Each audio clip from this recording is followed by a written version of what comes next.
আমরা সিপাহী সনাতনী নাগরিকবৃন্দ কালকে দেখলাম যে একটা সোশ্যাল মিডিয়াতে একটা ভিডিও ভাইরাল হয়েছে যে মহিলাটি কাত্তান হাতে নিয়ে বড় মায়ের মন্দির চারপেশ ঘুরে একদম বাবা ভোলানাথের গায়ের উপর বুকের উপর পা দিয়ে রিলস বানাচ্ছে।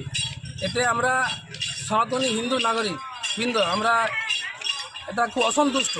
আমরা এই বিষয়ে আমরা ওনার নাম হচ্ছে শম্পা মল্লিক, ওনার নামে আমরা একটা অভিযোগ দায়ের করেছি।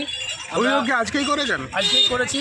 আমরা প্রশাসনের কাছে এই অনুরোধ করব যাতে ওনার বিরুদ্ধে স্টেপ নেওয়া হয় বা আইনত ব্যবস্থা নেওয়া হয়, আইনানুগ ব্যবস্থা নেওয়া হোক এবং কর্তৃপক্ষকে জানাবো যাতে কর্তৃপক্ষ এই বিষয়টির উপর মন্দির কর্তৃপক্ষ এই বিষয়টির উপর লক্ষ্য নজর রাখেন বা আগামী দিনে যাতে এরকম ঘটনা না ঘটে তার অনুরোধ জানাই। আপনার নাম? আমার নাম শান্তি অধিকারী।